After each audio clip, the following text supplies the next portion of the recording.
Hello and welcome back to the channel.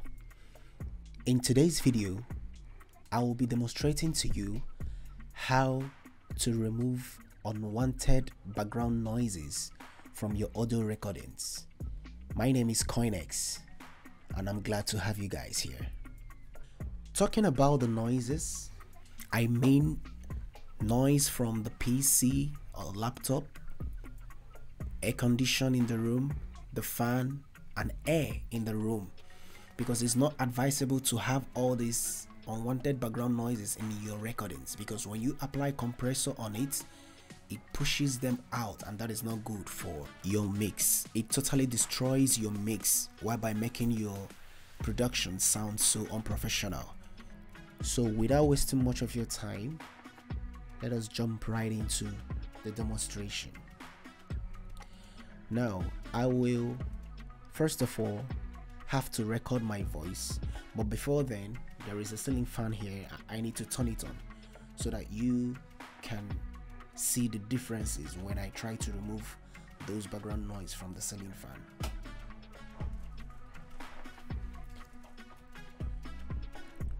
But before then I need to switch my audio interface so that I can record my voice here in FL Studio.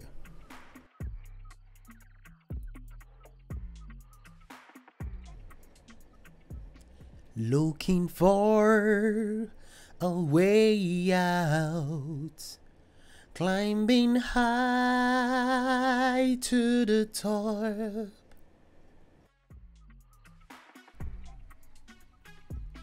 Okay, now I've recorded my voice, and with this lay down, I'll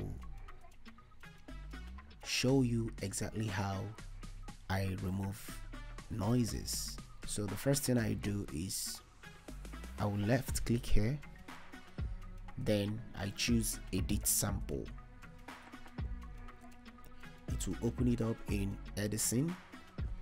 Then here in Edison, the first thing I usually do is to preview the recorded voice, just to see how much of the background unwanted noise present in my recordings. Now let's listen to it.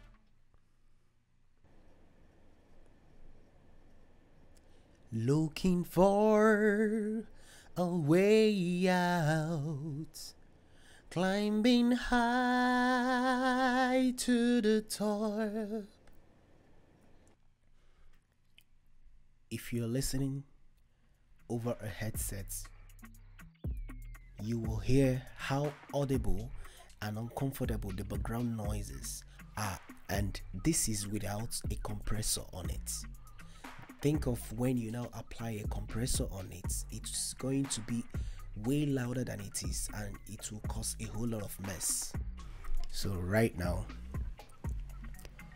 I'll demonstrate to you how to remove this unwanted noise. Now let's listen. Looking for a way out. Now from this preview, you will understand that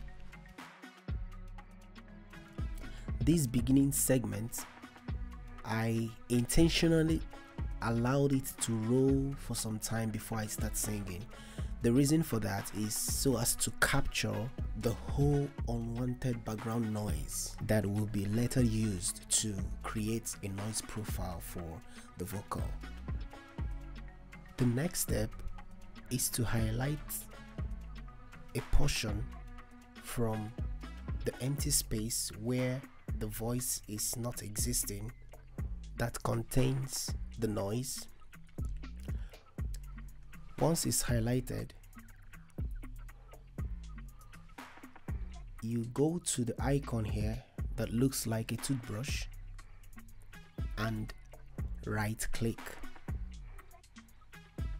to capture the noise profile. Once that is done, you then select everything by pressing Ctrl A. Then after highlighting it,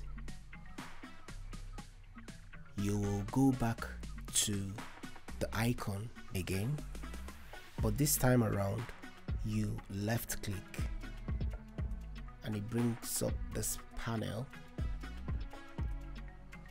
You preview it to see the extent of the noise reduction. If it is too much, you call it down. If it is not much, you increase it. But if it is okay where it is, you just leave it and you click accept. So let me preview and set it to my taste. Looking for looking for looking for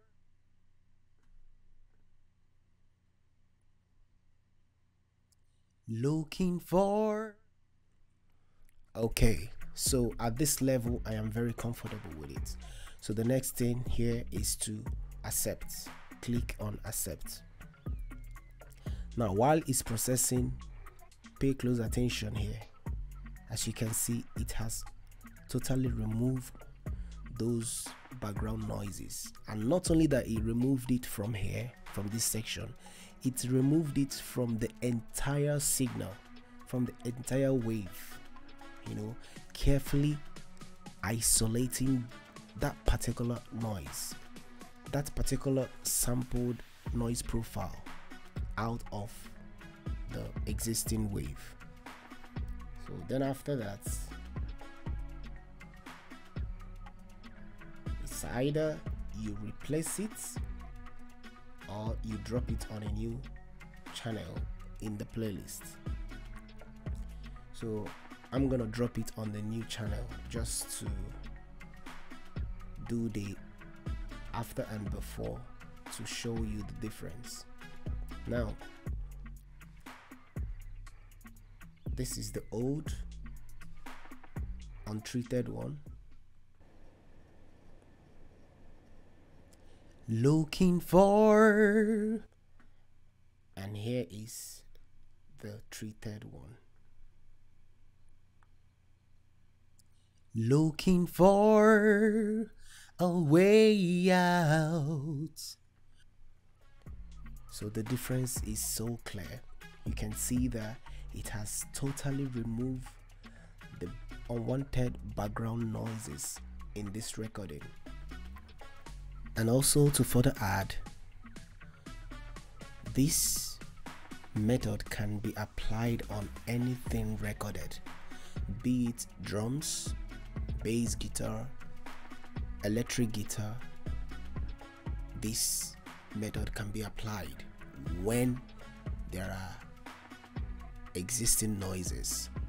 If you're running your production in an environment that is not fully treated, that doesn't have a good acoustic treatment, or maybe you're working with faulty cables, faulty mic cables or guitar cables that is causing internal hum,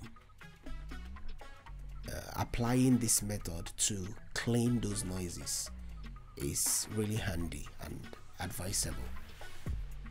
So guys, that will be it for today. And if you enjoyed this video, if you learned one or two things from it, please do give it a thumbs up. If you're new to the channel, remember to subscribe and turn on the notification bell for future videos. I hope to see you guys in the next video. Stay safe and stay blessed. Peace.